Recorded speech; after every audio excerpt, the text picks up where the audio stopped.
ሶዶ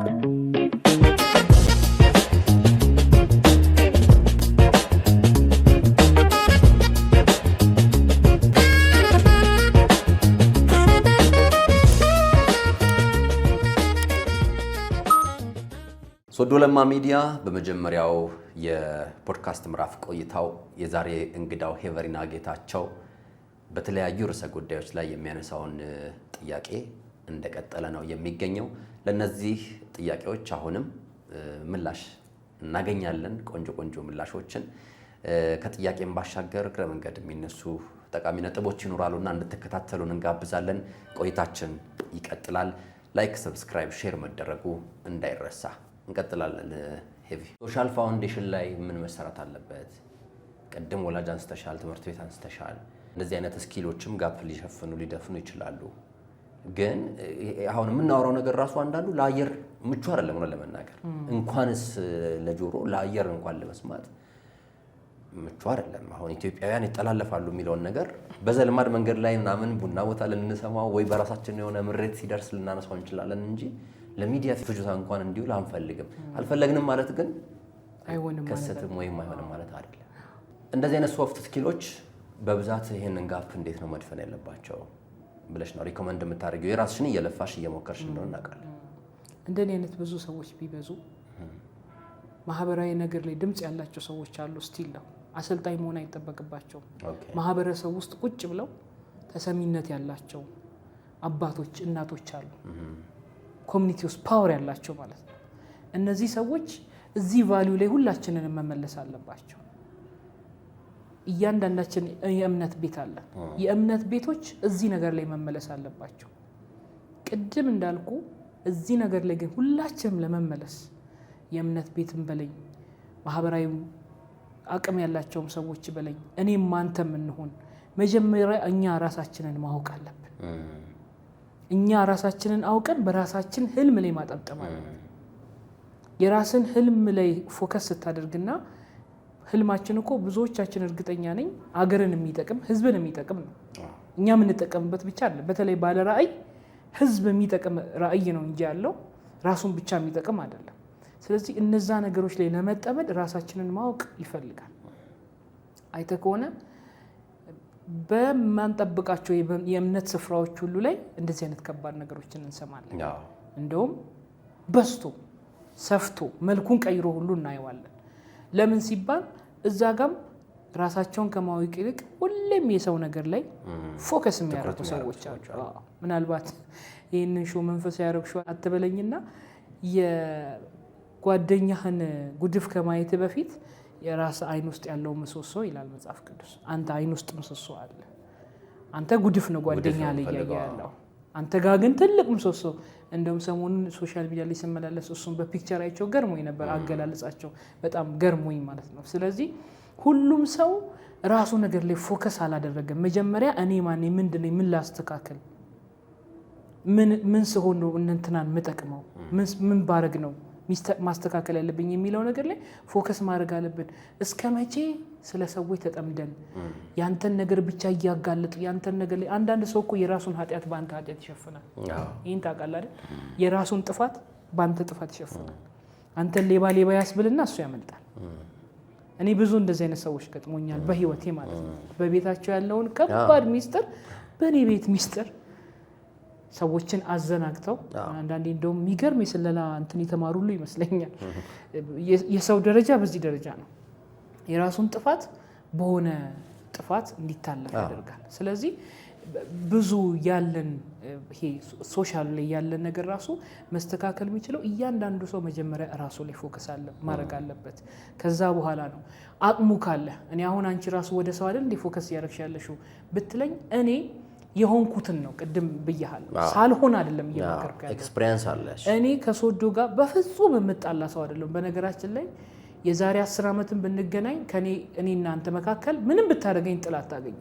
ለምን እኔ ማንንም ሰው ጨርሶ በመጣላት አላምንም። ሰዎችን ጨርሶ በመጉዳት አላምንም። እታገሳለሁ፣ እጠብቃለሁ። በቃ ዛሬ ወዳጅነቴ አንዳንድ ሰው ከወዳጅነት የሚያስበልጠው ነገር አለ። ያ ስለሆነ ሶሻል ላይፉ ጥሩ አይደለም። ስለዚህ እኔ ካንተ ጋር መቀጠል ካለብኝ ያንተን ምንም ነገር ሳልነካ የኔንም ነገር ደግሞ ሳላስነካ ራሴንም ባንተ ፊት ሳላዋርድ ነው መቀጠለው ብዙ ሰዎች ግን በጣም የዛሬ ሰዎች ናቸው በተለይ ሪሌሽንሺፕ ላይ ዛሬ በቃ ዛሬ ካላደረክለት ዛሬ ሙልጭ አድርጎ ይለያል ይለያል ዛሬ ካላደረክለት ዛሬ ነው ተንኮሉን የሚያስበው ነገን አያስብም ነገ ዞሮ እንደሚጠልፈው አያስብም ምንም በቃ ይሄ ምንድነው ራሽናል የሆነ ቲንኪንግ የለም እንዲ ባረገው እንዲ የሚል አስተሳሰብ ቀጥታ እርምጃ ብቻ ነው ስለዚህ የዛሬ ሰዎች መሆን የለብንም ማንንም ሰው የራሳችን ሰው ማረክ ከፈለግንና ረጅም ርቀት ከኛ ጋር እንዲቀጥል ካስፈለገ ሁሉም ሰው ድካም እንዳለበትም ማመን አለበት ሁሉም ሰው ጥፋት እንዳለበትም ማመን አለበት ይሄ ሁሉ ሲሆን ግን ዲስታንስ ተጠብቀን ሶሻል ካፒታል ያስቀምጠዋለው ልቤ ጋር ግን አላቀርበው የቀን ውሎ ውስጥ ግን አላስገባው ይሄ የየቀን ኢንጌጅመንት ውስጥ አላስገባው በሚያስፈልገኝ ሰዓት በሚፈልገኝ ሰዓት እርስ በርስ እንጠቃቀማለን በጣም አሪፍ አሁንም ስኬትን በተመለከተ ልናነሳቸው የሚገቡ ጉዳዮች አሉ ብዬ አስባለሁ ሰው ከግቡ ሲደነቃቀፍ ምናምን ብዙ ጊዜ እናያለን በሚያሳዝን ሁኔታ እንደውም ለግብ የጠበቅናቸው ሰዎች ባልተጠበቀ ሁኔታ ከመንገድ ሲቀሩ ሲጨነጋገፉ እናያለን በአንዳንድ ሁኔታዎች እያንዳንዱ ችግር የራሱ የሆነ መፍትሄ አለው ይባላል ግን ከመፍትሄው ጋር ሲንክ ማድረግ መገናኘቱ ደግሞ በጣም ከባዱ ነገር ነው እናንተ እንዴት ነው የምትረዱት ይሄን ጉዳይ አሁን አስረጅልኝ እንደዚህ ለተቸገሩ ሰዎች ብለሽ ሄቪ እንዴት ነው የምታስረጅልኝ መፍትሄውና ችግሩ ማገናኘት ላይ በጣም ብዙ ሰዎች ይባላል እንጂ አይሆንም እስከማለት ድረስ የሚደርሱበት ጊዜ አያለውና ይሄ በጣም ሳይኮሎጂካል ነገሮችንም ማበዛው ሆን ብዬ ነው እና ያሁኑ ዘመን ደግሞ ትንሽ ከቻሌንጆች ጋር በደንብ ፌስ ማድረግ የሚያቅተው ትውልድ ቶሎ ጊቭ አፕ የሚያደርግ በጣም ስስ የሆነ ስሜት ያለው ሰው ምናይበት ጊዜ ላይ የምንገኝ ይመስለኛል ሁሌም ባይሆን አንዳንዴና ችግርና መፍትሄ ምንና ምንድናቸው the good news በጣም ደስ የሚለው ትልቁ መልካሙ ዜና መፍትሄ እንዳለ ማወቁ ነው ችግር አለ መፍትሄ እንዳለ ማወቁ ነው መፍትሄ ደግሞ በጣም ደስ የሚለው ብዙ አማራጮች አሉት አሁንኛ በተለይ አሁን ያለው ቅድም ስናወራቸው የነበሩ ወጣቶችን ጭምር ማወራለን ለችግር መፍትሄ ካገኙም አንዴ ነው የሚሞክሩት ከዛ በኋላ በቃ ደጋግሞ መሞከር ደጋግሞ የተለያየ አማራጭ መፈለግ አማራጭ ስታስቀምጥ አንድ አማራጭ አይደለም ማስቀመጥ ያለበት ከሜክሲኮ ጀሞ ለመምጣት ስንት አማራጭ መንገዶች አሉት 3-4 አማራጭ መንገዶች ይኖሩታል እንግዲህ በተዘጋበት ቁጥር አማራጮችን አንተ ነው የምትጠቀም እስክትደርስ አይደል ቤት እስክትገባ ድረስ አማራጮችን ትጠቀማለህ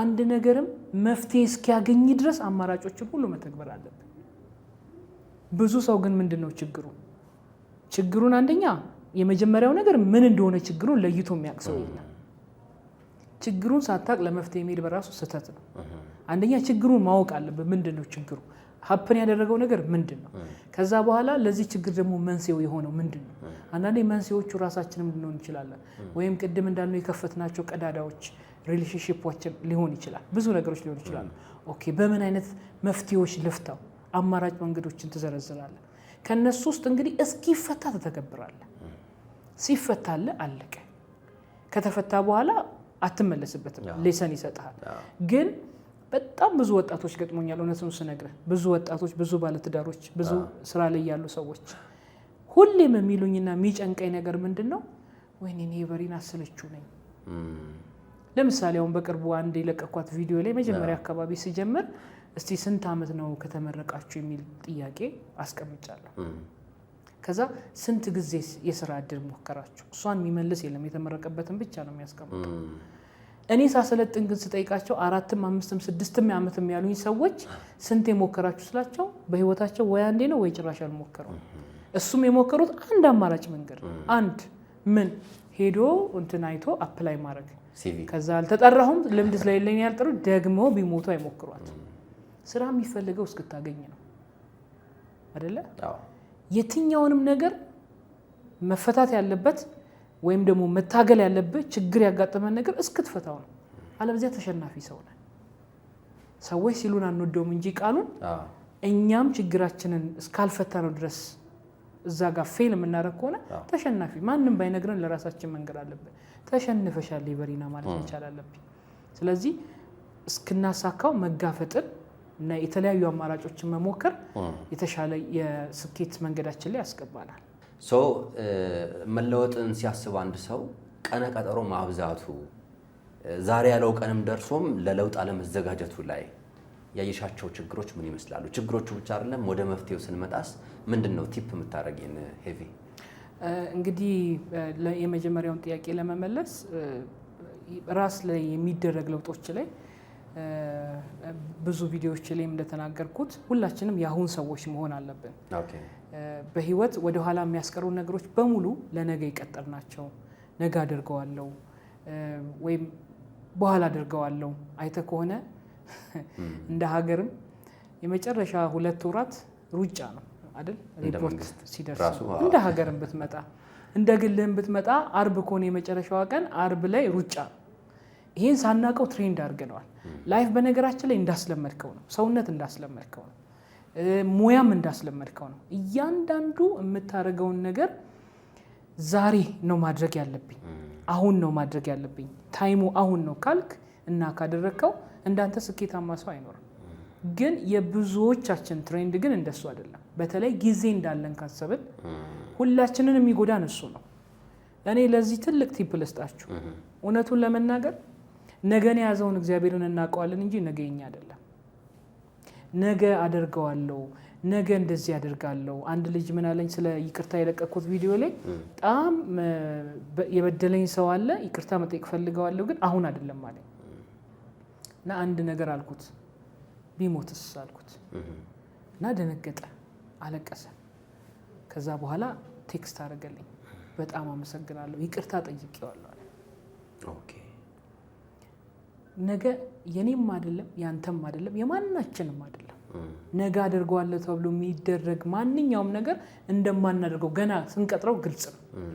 ስለዚህ ምንም ነገር ለማድረግ ስትፈልጉ፣ ራሳችሁን ለመለወጥ ስትፈልጉ፣ በራሳችሁ ላይ አዳዲስ ነገር ማድረግ መጀመር ስትፈልጉ ማድረግ ካለባችሁ አሁን አድርጉት።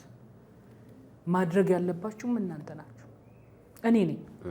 ለኔ ማንም ኃላፊነት የሚወስድልኝ የለም። እኔ እንደዚህ ቤተሰብ ስላደግኩ ነው እንደዚህ ስለሆንኩ ነው ልል አልችልም። የኔ ክስ የሚቀበል ነገ የለም። ሁሉም ነገር የኔ ኃላፊነት ነው። ሁሉም ነገር ያንተ ኃላፊነት ነው። ሁሉም ነገር ያንቺ ኃላፊነት ነው። ስለዚህ ለሁሉም ነገር ነገ የናንተ እንዳልሆነ ማሰብ በራሱ የኛ እንዳልሆነ ማሰብ በራሱ ነገሮችን አሁን እንድናደርግ ይረዳናል። ልጆች እያለን ካስታውስ ትምህርት ቤት የቤት ስራ ይሰጣል አይደል? ጎበዝ ተማሪዎች ብዙ ጊዜ ምን ያደርጋሉ?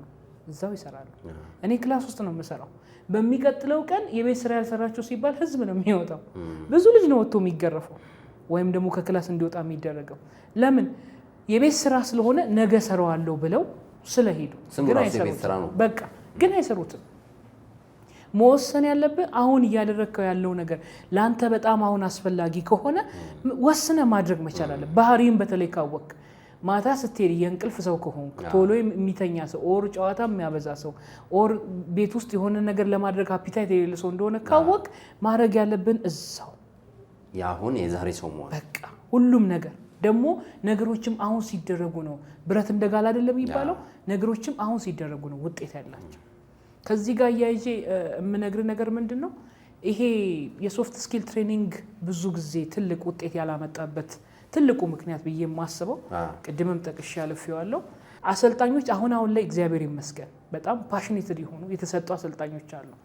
ሊያነቃቁ ገንዘብ ሊሰበስቡ ወይም የሆነ ነገር ብቻ ሊያደርጉ የመጡ አሰልጣኞች ሳይሆኑ በትክክል የሰውን ህይወት ለመለወጥ ተለውጠው ለመቀየር የሆኑትን የሚያካፍሉ ሰዎች አሉ። እኔ የሆንኩትን ነው ማሰለጥነው። ሪል ኤክስፒሪየንስ ሪል በየትኛውም በማወራው ነገር ላይ ብትጠይቀኝ አለኝ። ጠባሳዎች አሉኝ ማነሳቸው ለትምህርት የሚሆኑ የተማርኩባቸው እነዛ ነገሮች በዛ መንገድ ፈጽመው እንዳይደገሙ ማልፈልጋቸው። ስለዚህ ሰው ከምትናገረው ነገር በላይ የሆንከውን ነገር ነው የሚሰማው። በዙሪያዬ ያሉ ሰዎች የሚያቁኝ ሰዎች ስለኔ ህይወት ወይ ስለ ቤተሰብ ህይወት አሁን ስለማደርገው ነገር ቢጠየቁ በትክክል የኔን ነገር መናገር ይችላሉ። አይተዋል። እኔ በጣም ንጹህ ሆነ ለብሰ ጥሩ ሆነ ተገኝ እያልኩ እኔ እንደፈለኩ ጭቅጭቅ ያለ ልብስ ለብሼ ቲሸርት ለብሼ በመጣ አትቀበለኝም። ለማለት ያህል ያልሽኝ እንጂ አትሆኚው አታርፍድ እያልኩ እኔ በጣም አርፍጄ ተሯሩጬ ምናምን ብዬ ብገባ እኔ ሁሌም ሰልጣኞቼን ቀድሜ ነው ክላስ ውስጥ መገኘው ማንንም አይቀድመኝም ቢኮዝ ማስተማር ስለምፈልግ ማለት ነው ስለዚህ ፐርሰናል ዲቨሎፕመንት ላይ መሰሩ አሰልጣኞችም በተለይ መምህራኖች የሆናችሁትን አካፍሉ ሰው ከምንናገረው በላይ የሆነውን ይከተላል ያ ደግሞ እኔንም አንተንም ሁሉንም ሰው ውጤታማ ያደርጋል ስለዚህ በነገራችን ላይ እኔ አነቃቂ አይደለሁም ይቅርታ አድርጉልኝ እኔ አነቃቂ አይደለሁም እኔ ፐርሰናል ላይፋችሁ ላይ ዴይሊ የምታደርጉትን ነገር እንድታደርጉ ምንትን ሰው ነኝ ማሳያችሁ መንገዱን እንዲያደርጉ ይያልኩኝ ብቻል ኮች ብታደርጉኝ ኮች ማድረግ የምፈልገው ምክንያቱም አንድ ኮች አንድን ሰው ኮች የሚያደርገው እስከመቼ ነው ውጤታማ እስኪሆን ነው አይደል ውጤታማ እስክትሆኑ ድረስ ላግዛችሁ ያለው ሰው ነኝ እንጂ አነቃቂ አይደለም አንዳንዴ አነቃቂ እንዳልከው ብዙ ትርጉም ስላለው ሞቅ ሊለኝ ይችላል ልነቃ ይችላል ከዛ በኋላ ግን ስወጣ ከረሳውት ይጠቅመኛል ምንም አይጠቅም ያብዛኛዎቹ እንደዚህ አይነት አሰልጣኞችና ስልጠናዎችም ችግር ያነቃቂነት ዝንባሌ ይወዛዋል ልጆቹ ከሰለጠኑበት ቦታ ሲወጡ በተስፋ የተሞላ ነገር ይሆንና ታንጂብል የሆነ ነገር ያጡና ወደ ነበሩበት ነገር ይንሸራተታሉ የሚል ነው ይሄ ማለት ግን የምታወሪው ነገር አያነቃቃም አያበረታታም ይቀሰቅሳል ያነቃቃል ሳይሆን የኔ ከተኛንበት ይቀሰቅሰናል ብዬ አስባለሁ ሁሉም ማወራቸው ጉዳዮች እኔ የተጎዳሁበት ስነቃ ከተኛውበት ስነቃ በዛ ነገሮች ደግም ያልተሳሳትኩበት ነው ስለዚህ እያንዳንዱ የምናገራቸው ነገሮች እንደኔ አይነት አሰልጣኞች የሚናገሩት ወይ የሚያሰለጥኑት ነገር ወይ ኮች የሚያደርጉበት መንገድ የሚያነቃቃ ሳይሆን ከተኛንበት የሚቀሰቅሰ ያላወቀው ነገር አይደለም እየነገርኩ ያለው አንተ ጋር የሌለ ነገር አይደለም ምናልባት ግን ሃይበርኔት ይሆንክበት ኦር የተኛህበት ኦር በቃ ምን እየተፈጠረ እንደሆነ ራሱ ያላወቅበት ነገር ካለ ግን ድንገት አንተን የሚነካ ስለሚሆን ሐሳቡ አንተን የሚዳስስ ስለሆነ ሰውን የሚዳስስ ስለሆነ ሰዋዊ ስለሆነ ከነከተኛበት ትነቃለህ የነቃ ሰው ደግሞ እንግዲህ ተመልሶ ካልተኛ በስተቀር የሆነ ለውጥ ማምጣት አለበት ይንቀሳቀሳል እውነት ነው ሌላኛው ላነሳለሽ ያሰብኩት ጥያቄ አንቺን ሳገኘሽ ጊዜን የተመለከተ ጉዳይ ነው ቅድም ስለ ጊዜ እያወራን ነበርና ብዙ አሰልጣኞች ሲያሰለጥኑ ጊዜያችሁን ማኔጅ አድርጉ ይላሉ አለቆችም መምህራንም ሁሉም ሰው አንቺ ደግሞ ጊዜ ማኔጅ አይደረግም ትያለሽ ምን ለማለት ፈልገሽ ነው በጣም ጥሩ ጥያቄ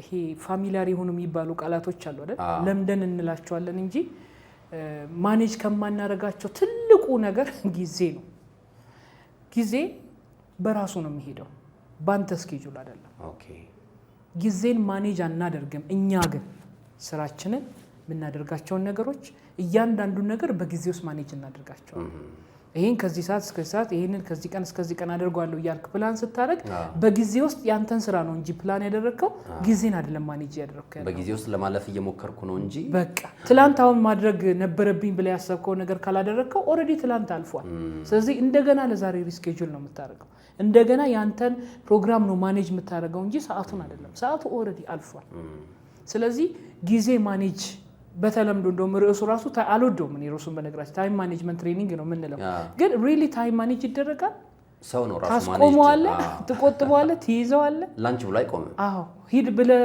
ታስቀድመዋለህ ኖ ይሄ ሁሉ እኛ የማድረግ ስልጣን ውስጥ የለንም ስለዚህ የማትቆጣጠረው ነገር ማኔጅ አታደርገው ራስን ግን ትቆጣጠራለህ ፕሮግራሞችን ግን ትቆጣጠራለህ ስለዚህ እነዛን የምትቆጣጠርበት ግን ትልቁ ቁልፍ ጊዜ ነው በጊዜ ውስጥ ታቀዳቸዋለህ ከዛ ታከናወናቸዋለህ ለዚህ ነው ጊዜ ማኔጅ አይደረግም እኛ ራሳችንን ግን በጊዜ ውስጥ ማኔጅ እናደርጋለን ያልኩት እኛ ካነሳ ነው የፐርሰናል ዴቨሎፕመንት ኢሹ ውጪም ደግሞ ሰሪባቸው የምትንቀሳቀሽባቸው ጉዳዮች አሉ ሄቨሪና ማናት ለሚለው ሌላ ጥያቄ ይሄ ትንሽ ሊያግዘን ይችላል ብዬ ነው በጣም ጥሩ ያው እንግዲህ በሀገር አቀፍ ደረጃ በስራና ክህሎት ሚኒስቴር አማካኝነት ወደ 6 ሞጁሎች የሚሆኑ የሶፍት ስኪል ማስተር ትሬነር ሆኛለሁ የዛሬ 3 አመት አካባቢ እንደኔ ማብረውኛ አብዛኞቹ የሚሰሩት ዛሬ ማስተር ትሬነሮች ናቸው እነዚህ ሶፍት ስኪል ትሬኒንጎች የሚባሉት ምንድናቸው አንዱ ፐርሰናል ዲቨሎፕመንት ላይ ምን ሰራቸው ሆነው ግን ስማቸው ሲተነተን ለምሳሌ ከስራ ጋር ተያይዞ ከሆነ ኢምፕሎያቢሊቲ ስኪል ይባላል። ከስራ ጋር የተገናኘ አዳዲስ የሚመረቁ ወጣቶች የስራው ዓለም ምንድነው ምን ይፈልጋል የሚለውን የሚሰለጥኑበት ኢምፕሎያቢሊቲ ስኪል እንለዋለን። ከሱ ደግሞ ባሻገር እኔ የራሴን ስራ ፈጥሬ መስራት ፈልጋለሁ የሚሉትን ደግሞ የኢንተርፕረነርሺፕ ትሬኒንግ የስራ ፈጠራ ቢዝነስ ሳይሆን ስራ ፈጠራ ፎከስ የሚያደርገው ሶሉሽን ላይ ነው። ቢዝነስ ብዙ ጊዜ ትርፍ ላይ ሊሆን ይችላል። ስራ ፈጠራ ግን ሲባል መጀመሪያ አንተ ለማህበረሰቡ ምን አይነት ችግር ነው መፈታው የሚለውን ፎከስ ታደርጋለህ። ሶ ኢንተርፕረነርሺፕ ትሬኒንግ እንሰጣለን። ከዛ በተጨማሪ ደግሞ የፐርሰናል ብራንዲንግ ትሬኒንግ እንሰጣለሁ። ብዙ ጊዜ ፐርሰናል ብራንዲንግ ሲባል አንዳንድ ሰዎችን ሰው ብራንድ አለው እንዴ እዚህ ያለው እንዴ ይላሉ። ዋትኤቨር ኢት ኢዝ ሰው ብራንድ አለው። ወይ ኔጌቲቭሊ ታቀኛለህ ወይ ፖዚቲቭሊ ታቀኛለህ። ሄቨሪና ሲባል የሚመጣልህ ነገር አለ። ሌላው ቢቀር ፍንጭት ይመጣልህ። ሌላው ቢቀር ማውራበት መንገድ ይመጣልሃል። አብረሄን ደግሞ በስራ ከቆየ ስራ መሰራበት መንገድ ጥንቅቅ አድርጌ መስራቴ፣ ሰዓቴን የምጠቀምበት አለባበሴ፣ ሽቶ ሁሉ ሳይቀር ይመጣል አይደል? አንተ ጋር ሄቨሪና ሲባል አሁን የሆነ የሚመጣል ኢሜጅ አለ። ፐርሰናል ብራንዲንግ የምንለው እኛ ለሰዎች የምንነግረው የራሳችን ችሎታ የራሳችን ማንነት ሳይሆን ሰዎች እኛን የሚያስታውሱበት መንገድ ነው።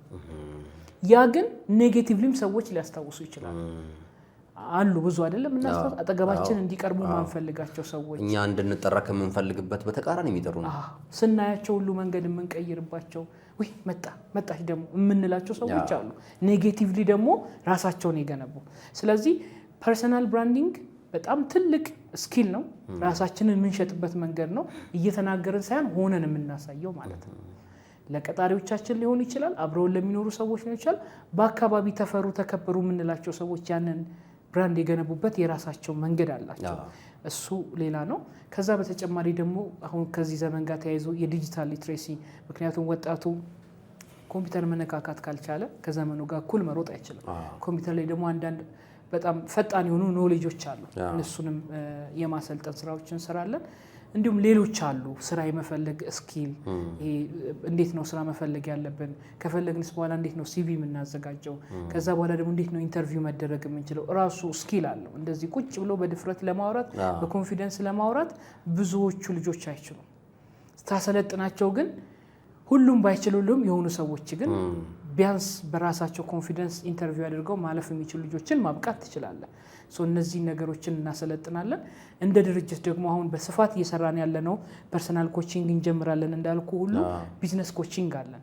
ቢዝነስ ኮቺንግ የምንለው ምንድነው? የተለያዩ በሀገሪቷ ላይ ያሉ በጨረታም ሊሆን ይችላል የምናገኛቸው፣ ኢንዲቪጁዋሊም ደግሞ ራሳችን ማርኬቲንጉን ሰርተን የተለያዩ ቢዝነሶችን አናግረን እስቲ ቢዝነሳችሁን እናማክራችሁ፣ ቢዝነሳችሁ ሊታመም ይችላል፣ መድኃኒት ያስፈልገዋል፣ ፈውስ ያስፈልገዋል እያልን ቢዝነሶችን እያናገርን ደግሞ የምንሰጣቸው ሰፖርቶች አሉ። ያ ማለት ለ6 ወር ለ3 ወር ከአንድ ቢዝነስ ጋር ቆይተን ከነበረበት ወደ ሆነ ስቴፕ የመቀየር ስራ። በፕሮጀክት ደግሞ ሲሆን ቢዲኤስ ይባላል፣ ቢዝነስ ዴቨሎፕመንት ሰርቪስ ይባላል። ይሄ ተከታታይ የሆነ ቢዝነሱን ሰፖርት የሚያደርግ ኢንተርናል ሰፖርት ሊሆን ይችላል፣ ማርኬቲንጉ ላይ ኦር ቢዝነስ ፕላን ላይ ሊሆን ይችላል፣ ስትራቴጂክ ፕላን ላይ ሊሆን ይችላል፣ ኦር አጠቃላይ የድርጅቱ ኦፕሬሽን ላይ ስታፎችን ማሰልጠንም ሊሆን ይችላል። አንዳንድ ጊዜ የተለወጠ ስታፍ ያስፈልጋል። የተለወጠ ስታፍ ደግሞ ለማሰልጠን መሪው መለወጥ አለበት። ለሱ ደግሞ የሊደርሺፕ ትሬኒንግ እንሰጣለን። ምክንያቱም እኔ አላምንም መሪዎችን ሳላሰለጥን ስታፍ በማሰልጠን አላምንም። መሪው ሳይለወጥ ስታፉን ለውጠ ብትጠብቀው ከላይ ያለው መጀመሪያ በሚሄድበት በአንድ አይነት መንገድ የሚሄድ ከሆነ ስኬታማ አይኮንም። ስለዚህ ለመሪዎች የሊደርሺፕ ስልጠና፣ ለስታፎች ደግሞ የስታፍ ትሬኒንጎችን በተለያዩ ቶፒኮች ላይ ጋፕ አሰስመንት ሰርተን እንሰጣለን ማለት ነው። በዚህ እስካሁን በሀገር አቀፍ ደረጃ በደንብ እየሰራን ያለ ነው። እስካሁን አልሄድኩበትም ብዬ የማስበው ሰሜኑን ፓርት ብቻ ነው። የአጭር ጊዜ ፕላኔ ነው፣ ወደዛ መስራት ፈልጋለሁ። አብዛኛውን ግን የኢትዮጵያ ክልሎች ይህን ትሬኒንጎች ለወጣቶችም ለተለያዩ ሊደሮችም ለትልልቅ መሪዎችም እየሰጠው ነው ያለው። በጣም አሪፍ ነው። እንዲሳካለሽ እንመኛለን። ካለው ማህበራዊ ኢምፓክት አንጻር በተለይ አሁን ያነሳሻቸው ዋና ዋና የስራ ዘርፎች በጣም አስፈላጊ ናቸው ብዬ አስባለሁ እኔም በግሌ። ለዛም ነው አንቺንም እንግዲህ አድርጎ ለማምጣት ስወስን በቁርጠኝነት የወሰንኩት። እንዴት አድርጌ እንዳግባባው ሻውት የምታውቂው ነው። ሌላ ፐርሰናል ብራንዲንግ አንቺም እንዳነሳሽ ይኖርሻል መቼም ይኖራታል ሄቨሪና እና ግላዊ ህይወቶች የተወሰነ መነሳቱ ተገቢ ነው ብዬ አስባለሁ። እሱም በራሱ ፐርሰናል ብራንዲንግ ስለሆነ ቅድም በሆነ ነገር እንድናቅሽ አድርገሻል። አንቺም ብትሆኚ ልጆች ስትይ ነበር፣ ባል ስትይ ነበር እና ደግሞ የስራ ባህሪሽ ያንቀሳቅስሻል። እኔም ስገባ ተመልካቾችን ኢንጌጅ ያደረኩበት መንገድ አንዱ ነው። ሆሳናም አይሻለሁ፣ ዲላ፣ ሐዋሳ፣ አርባ ምንጭ፣ በተለይ የቀድሞ ደቡብ ክልል፣ አሁን ደግሞ ሌላም ቦታ ድሪም እያደረግሽ ነው ያለሽው።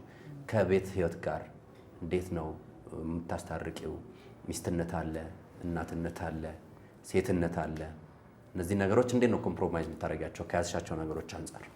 ቴንክ ዩ በጣም ጥሩ ጥያቄ ነው የጠየቀኝ። ይህንን በሁለት አቅጣጫ ልመልሰው። አንደኛው ባለትዳር ነኝ፣ የአንድ ልጅ እናት ነኝ። ባለቤቴ ከኔ ጋር አብሮ ነው የሚሰራው። አብረን ነው ድርጅታችንን ያቋቋም ነው፣ አብረን ነው የምንሰራው። እሱም አሰልጣኝ ነው። ያው የሆነ ጊዜ ወደ ሚዲያው ይመጣል። አሁን ላይ ሚዲያው ላይ ብዙ መምጣት አልፈልግም። ግን ሁለታችንም ተመሳሳይ ስራ ነው የምንሰራው። ስለዚህ የትም ቦታ አንለያይም። የትም ሀገር አብረን ነው ሄደን ስራዎቻችንን የምንሰራው። ከዛ ባለፈ እነዚህን የአዳራሽ ስልጠናዎች ጭምር ስትሰጪ ባለቤትሽ አለ ማለት ነው? አብረን ነው የምናሰለጥነው። በነገራችን ላይ ብዙ ስልጠና እኮ ነው የምንሰጠው። እኔ የሆነ አዳራሽ ውስጥ ካለው እሱ የሆነ አዳራሽ ውስጥ አለ። ወይም አንድ አዳራሽ ውስጥ እኔ ዋና ትሬነር እሱ አሲስታንት፣ ወይ ዋና ትሬነር ወይ አሲስታንት እየሆነ የሁለታችንንም ስኪል ነው የሚያገኙት። የሱም የኋላ የትምህርት ባክግራውንዱም እንደዚህ አይነት ነገር ነው። እሱ በእርግጥ ከፋይናንስ ጋር የተገናኘ ነው ባክግራውንዱ። ግን ህልም አይደል ሳብኩት ወደ እኔ ሳብኩትና ስራው ደግሞ በደንብ ሞቲቬት ያደርጋል። ሰው ላይ ስለሆነ የምትሰራው ማይንድ ላይ ስለሆነ ሳቲስፋክሽን ያለው የሚለወጡ ሰዎችን ስታይ ስለሆነ በእርግጥ በእኔም በሱም በህይወታችን በምንሰጣቸው ትሬኒንጎች ብዙ ሰዎች ቴስቲሞኒ ያላቸው ይነግሩናል፣ ይደውሉልናል፣ እናገኛቸዋለን ተቀጥረው እየሰሩ በጣም ያመሰግኑናል። እና ይሄ ነገር በደንብ ኢንከሬጅ ስላደረገው ሙሉ ለሙሉ ከኔ ጋር ሺፍት አድርጎ የድርጅታችንም የፋይናንስ የጀርባ አጥንት ነው። ስራው ላይም ደግሞ ስራው ላይም እሱን ያግዘኛል። ከዛ ባለፈ ግን ብራንድ ከመገንባት ጋር እንዳልከው የቤተሰብ ብራንድን ከመገንባት ጋር በጣም የሚገርመኝ በጣም በዚህ ሶሻል ሚዲያ አንድ 2 ወር ሆኖኛል ከጀመርኩና በጣም የገረመኝ ነገር በጣም የጾታ ጥያቄ አለ። እና እኔ ባለትዳር ነኝ፣ የልጅ እናት ነኝ። ለእኔ የማይሆን ሜሴጅ የምትጽፉልኝ ሰዎች ሌላ ሰው ፈልጉ። ፎከስ ዱኑ። በጣም የገረመኝ ነገር ማለት ነው እንዴ ሴት ልጅ ሚዲያ ላይ ወጣ የመናገር መብት ነፃነት የላትም? ያያት ሁሉ የሚፈልጋት ለተለየ ነገር ነው እስክል ድረስ በጣም ብዙ ሜሴጆችን አይተህ ከሆነ ያንተንም ቆይቼ ነው የመለስኩት። ፕሮፋይል አይቼ ምናምን ነው የምመልሰው። አንድ ኮንተንቴ ላይ አይተህ ከሆነ ያንዳንዱ ትክክለኛ ማንነት ያለው ሰው ፕሮፋይል ፒክቸሩ ከራሱ ነው የሚጀምረው ብያለሁ። አብዛኛው ሰው ሂድን ነው ፕሮፋይሉንም ገብተህ ብታገላበጥ የምታገኘው ነገር የለም። ግን በጣም ደስ የማይሉ ደግሞ ቴክስቶችን ታያለህ። እና እንደዚህ አይነት ቴክስት የምትጽፉ ሰዎች ከባድ ነው። እኔ እንደውም በተደጋጋሚ ሂስትሪ ላይ ምናምን ሁሉ ፎቶዬን የቤተሰቤን ምናምን እለቃለሁ። እና ይህም አጋጣሚ አንተም የሰጠኝ ትልቅ እድል ነው። ባለትዳር ስለሆንኩኝ የራሳችሁን ሔዋን ፈልጉ። እኔ ኦልሬዲ ተይዣለሁ እና አመሰግናለሁ። ይህንን ለማለት ነው። በጣም አሪፍ። የት ተወልደሽ እንዴት አደግሽ? ይህን ነገር በደንብ እናንሳው። እናትሽ በሆነ ሰዓት በሞት እንደተለዩሽም ነግረሽናል። እስቲ ያስተዳደግ የሄቨሪና ያስተዳደግ ደግሞ መንገድ ምን ይነግርናል ለኛ? እኔ የዲላም ልጅ መስለሽኛል፣ የሐዋሳም ልጅ መስለሽኛል፣ እውነቱን ለመናገር የሆሳናም ልጅ መስለሽኛል። እንደ ጋዜጠኛ ወይም እንደ አንድ ፖድካስተር ቀድሜን ማወቅ አልፈለኩም። ከተመልካቾች ጋር እኩል ባቅ ደስ ይለኛል። ቴንክ ዩ። እንግዲህ የኔ ህይወት በራሱ ሌላ ትምህርት አለው። የቤተሰቤ የኔ እሱ በራሴ ሚዲያ ላጋራው እችላለሁ። ግን የት ነው የተወለድኩት እንዴት ነው የተወለድኩት የሚለውን ለማውራት የእናትና አባቴ መነሻ ምስራቅ ነው። ከሀረርጌ ነው የተነሱት። የደርግ ባለስልጣናት ነበሩ። ከሀረር ወደ አዲስ አበባ፣ ከአዲስ አበባ ወደ ባህር ዳር። ታውቃለህ በደርግ ጊዜ የራስ የሚባል ግዛት የለም፣ እየተዝከረከርክ ነው የምትሰራውና ፋይናሊ በ82 ሐዋሳ የሲዳማ አውራጃ አስተዳዳሪ ሆኖ አባቴ ወደ ሐዋሳ ገቡ ማለት ነው። እሷም የራሷ ከሴቶች ጋር በተገናኘ የራሷ ፖዚሽን ነበራት። በ82 ወደ አዲስ አበባ ወደ ሐዋሳ ሲገቡ እኔን እርጉዝ ነበረች እናቴ። እሺ ያው እድሜን በዛው ደምሩት እየመጣሁት ነበር። ስለዚህ እኔና ከኔ ኢሚዲየት አንድ ታናሽ ወንድም አለኝ። ሁለታችን ብቻ ነው ሐዋሳ የተወለድ ነው። ማዘር በሚገርም ሁኔታ ያው የድሮ እናቶች በአመት የሚወልዱ በየአመቱ ነው የወለደችንና በእያንዳንዳችን ያለው መካከል ያለው የእድሜ ልዩነት የአንድ አመት ነው። 8 ነን፣ 7 ሴቶች 1 ወንድ። ከ7ቱ ሴቶች 7ኛ ሴት እኔ ነኝ። ከኔ በኋላ አንድ ወንድ ነው ያለው። ሁሉም በጣም ጂኒየስ ጎበዞች። በ83 እንደምታውቀው ደርግ ተገለበጠ። በተደጋጋሚ አባቴ ታስሮ ነበረ። በተነገረኝ ሂስትሪ በ87 የጠፋ እስከዛሬ የት እንዳለ አላውቅም። እውነት አባቴ ጓድ ጌታቸው ለማ ይባላል።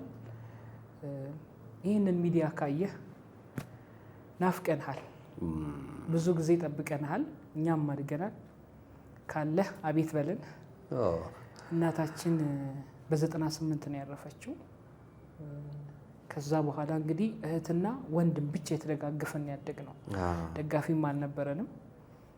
እንዳልኩ እነሱም ባለስልጣን ነበሩ።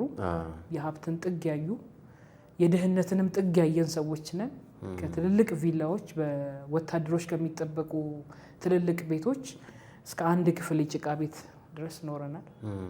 አሁን ደግሞ እግዚአብሔር አክብሮን እያንዳንዳችን የራሳችንን ቦታ ይዘናል። በጣም የተጋነነ ባይባልም እግዚአብሔር በሚያውቀው ጥሩ ህይወት አለን።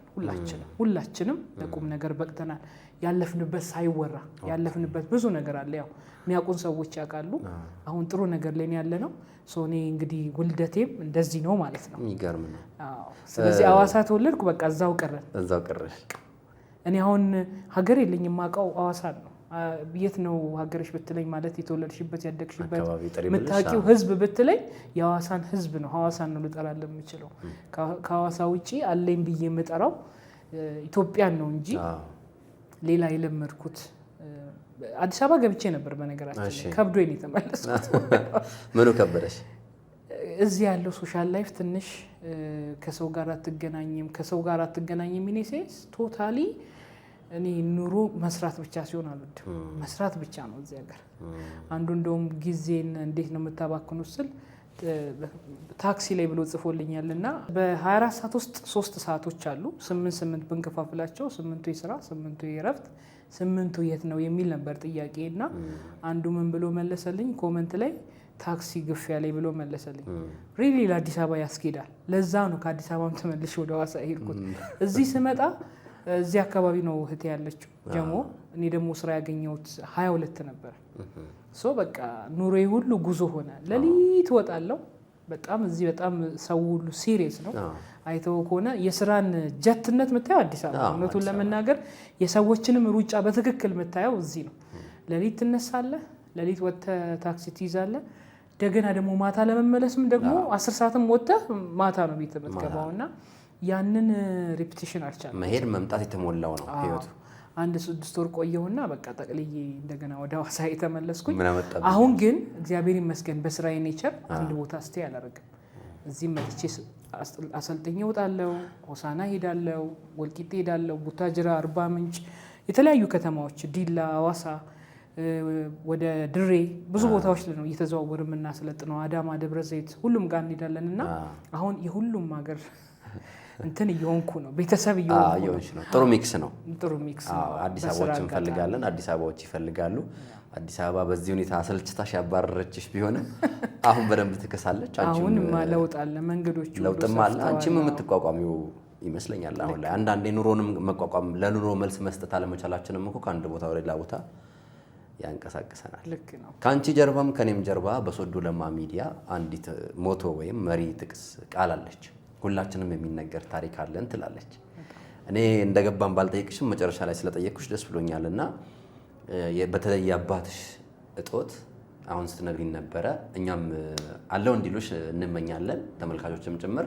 የሆነው ሆኖ ግን ከእናት ሞት ጋርም ሆኖ እናንተ ላይ ስፔሻሊ አንቺ ላይ ምንም አይነት ተጽዕኖ አልነበረውም ወይ? እንደውም ይበልጡን አንቺ የሰውን ህይወት ኮች እያረግሽ ነው ያለሽው። ከፐርሰናል አልፎ ኮሚኒቲ እና ሌላ ሰፋ ያለ ማህበረሰብን ወደ መቀየር እየተንቀሳቀስሽ ነው ከየአካባቢውና ግን አይወሩ እንጂ ያልሻቸው የተውሻቸው ነገሮች አሉ። ብትወጂ እዚህ ብትናገሪው ማይደብርሽ ነገር ካለ እንደው ብንሰማውም ደስ ይለናል።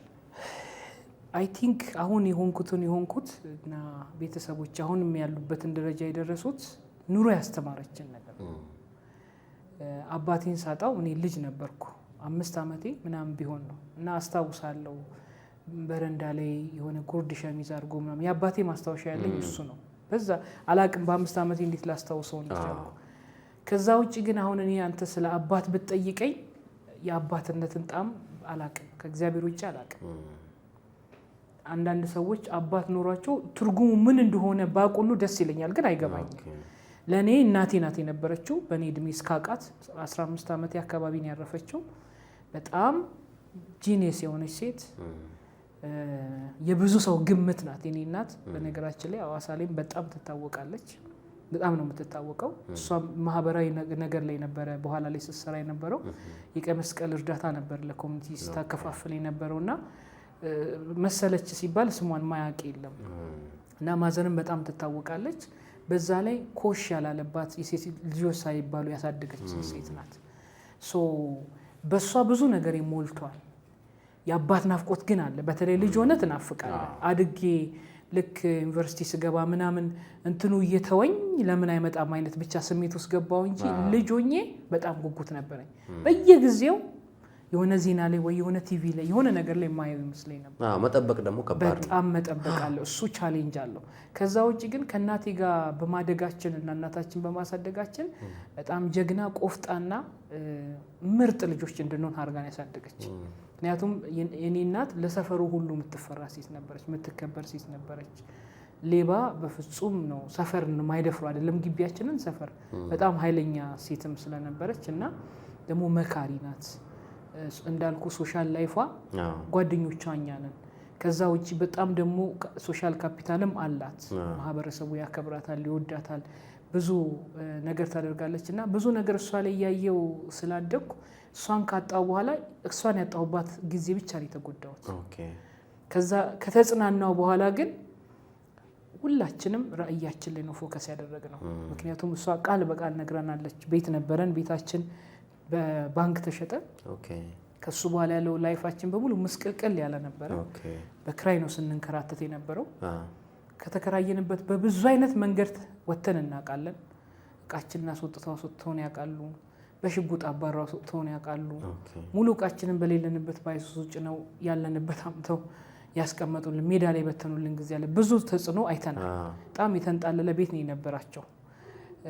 ግን ያው የባንክ ብድር ስለነበረበትና እሱ ስላልነበረ ሊያልቅ አልቻለም። ስለዚህ ባንክ መሸጥ ስለነበረበት ተሸጠ።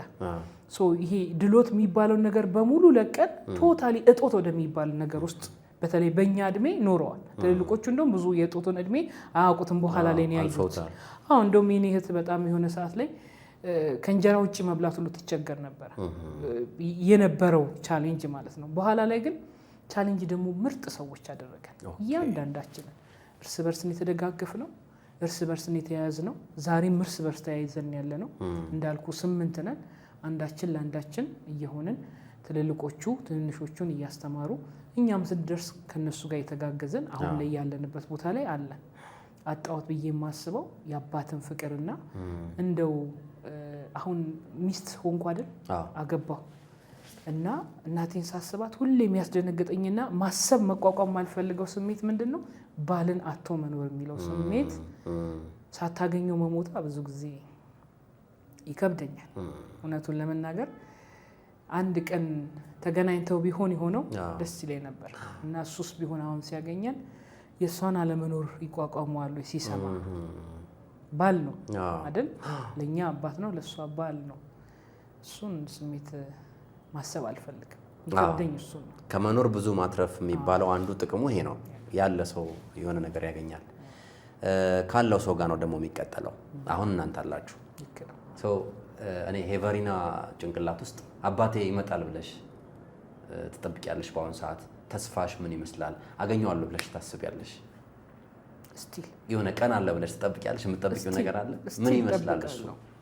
በቃ አላቅም፣ ምን እንደምሆን አላቅም፣ ግን ስቲል ጠብቃለሁ። የሆነ የሚመጣ ሰው እንደሚጠብቅ ጠብቀህ አታውቅም። በቃ የሆነ የሚመጣበትን ቀን ያልተናገረ ግን የምጠብቀው ሰው እንደዛ ጠብቀዋለሁ ካለ ይመጣል።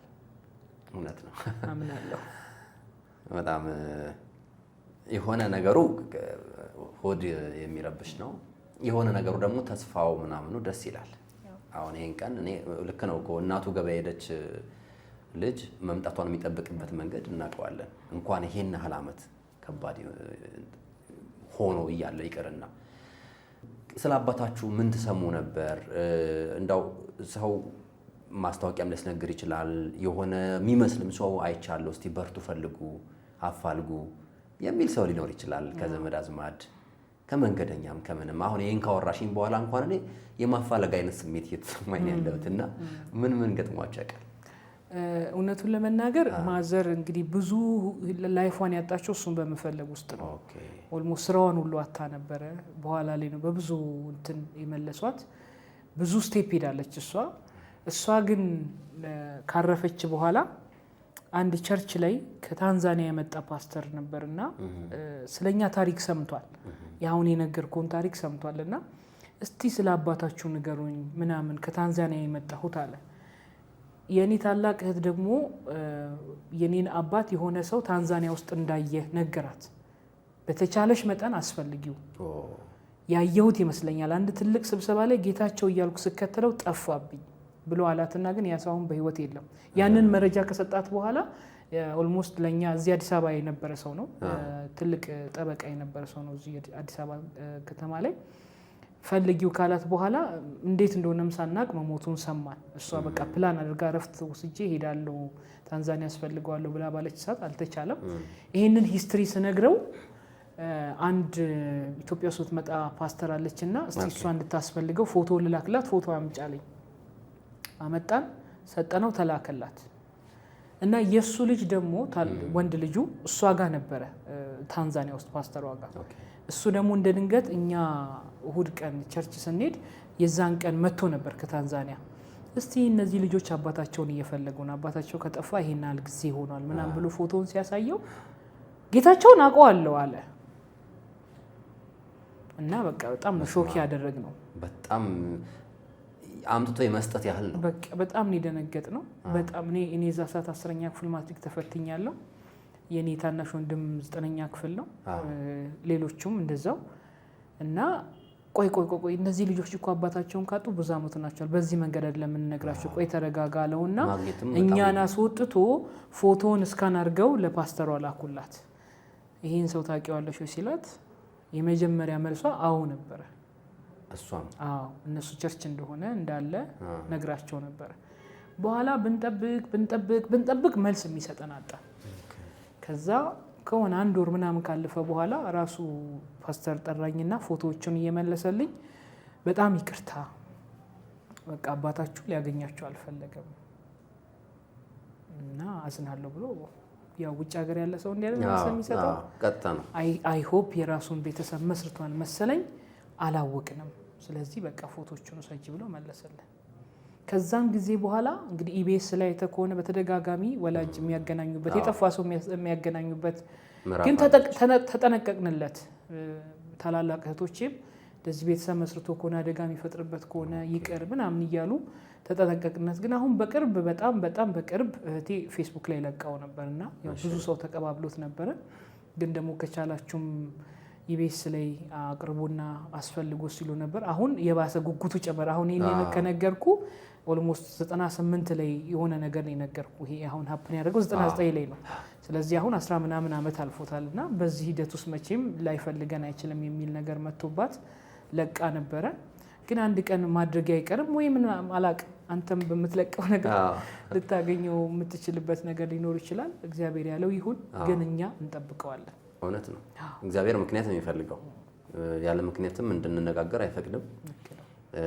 እኔም ኢትዮጵያ ውስጥ ከሚያሙኝ ነገሮች አንዱ ሰውን ማጣት፣ ይሄ ያልሞተ ወይም ለመሞቱ ማረጋገጫ ያልደረሰሽን ሰው ለመኖሩም ያን ያህል ዋስትና የሌለሽን ሰው መጠበቅ መፈለግ የሚለውና ያፈላለግ መንገዳችንም ትንሽ ብዙ ጊዜ ለትዝብት ይዳርገኛል። ይሄ ትዝብት ማለት በስህተት መንገድ ሳይሆን ያመኛል ውስጤና እኔም ከቤተሰቤ እንደዚህ አይነት ነገር አጋጥሞኝ ያውቃል።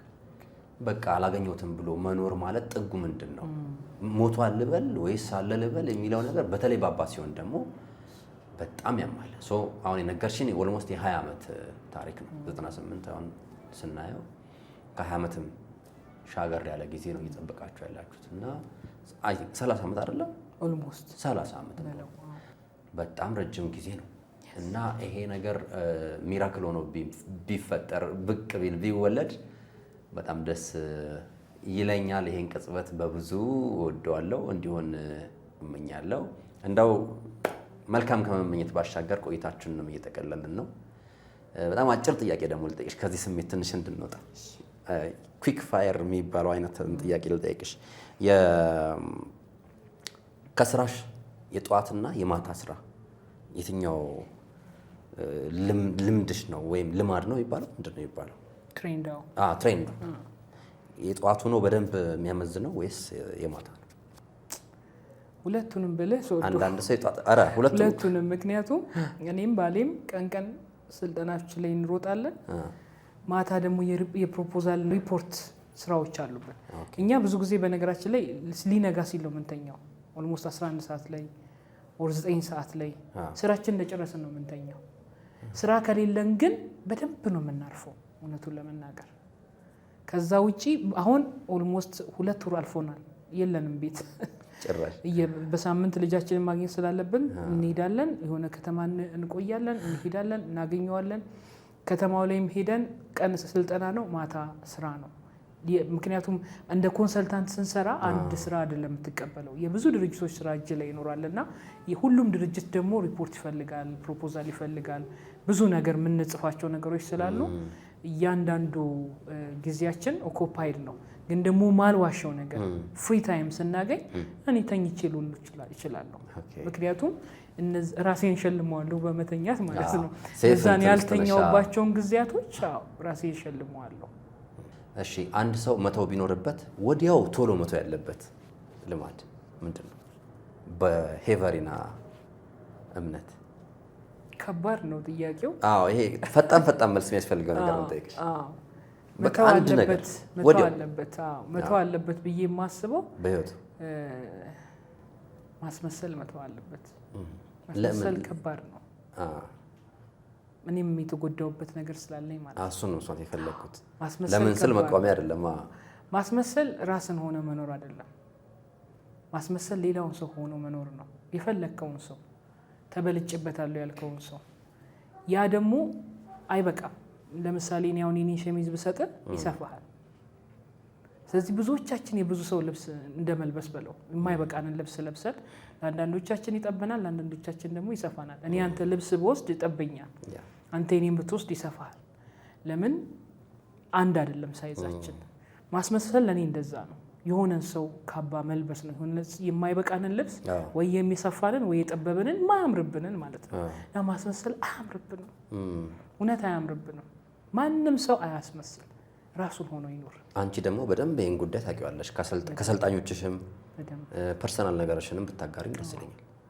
እኔ ያው በማስመሰል እንግዲህ ህይወቴ አብዛኛው እንደውም ጓደኛ ቀንሱ ከምልበት ቶፒክ አንዱ አብዛኛው በዙሪያችን ያሉት አስመሳይ ስለሆኑ ቀደም እያልሽ ነበር። እውነተኛ ሰዎች አይደሉም። እውነተኛ ማንነታቸው የሚገለጠው የሆነ ነገር ሀፕን ሲያደርግ፣ ድንገት የሆነ ነገር ሀፕን ሲያደርግ ማላቀው ሰው ይሆናል ወይም ማላቃት ሴት ሆነ ደነግጣለሁ። ይሄ ሁሉ ጊዜ አብሬ እንዴት ቆየው እላለሁ። ምክንያቱም ያንን ሁሉ ጊዜ አንደርከቨር ነበር። ያስመስላል። በቃ ነገሮችን ሁሉ ማስመሰል ነው። እንደምትወደኝ ማስመሰል የለብህም። ከኔ ጋር እንዳለ ማስመሰል የለብህም። ለኔ ፖዚቲቭ እንደሆንክ ማስመሰል የለብህም። ምክንያቱም ቀን ጠብቀህ እንደምትጎዳኝ ስለማውቀው ማለት ነው።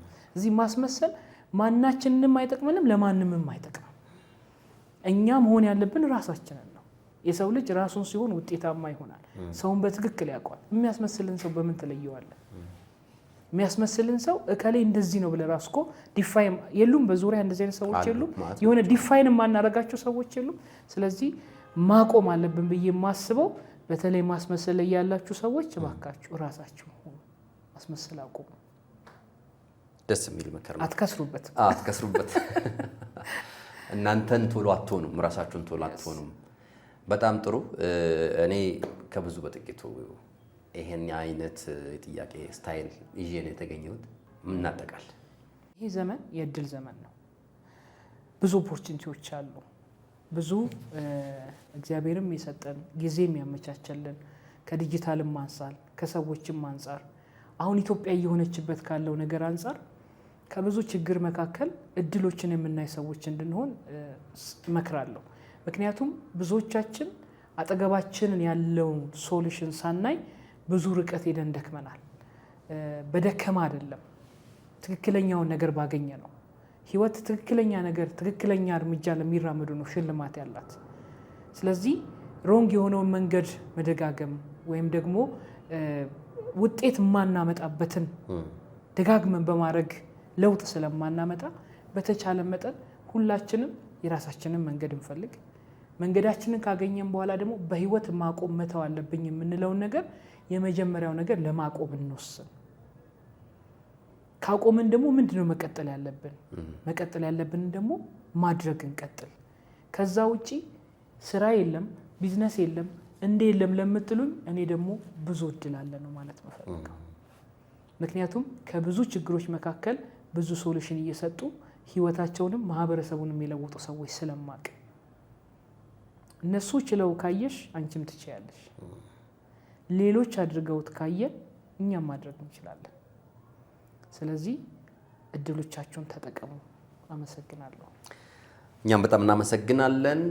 አለኝ የምትለውን ነገር አለን የምትለውንም ነገር ከባለቤቷ ጋር ጭምር በመሆን ለሀገር ለትውልድ እየሰጠች ያለች እንግዳችን ናት። የዛሬው እንግዳችን ሄቨሪና ጌታቸው አሻራዋን በብዙዎች ላይ ለማኖር ሞክራ የሞከረችውንም ነገር በደንብ እያየች የምትገኝ ናት። ከቆይታችንን መከታተል እንደቻላችሁት ብዙዎችን የቀየረች ናት። አሁንም እየቀየረች ነው። ከአዳራሽ ወጣ ባለ ህይወት ብዙዎች በሷ እንደተጠቀሙ እኔም ሲያነሱ ሰምቻለሁ።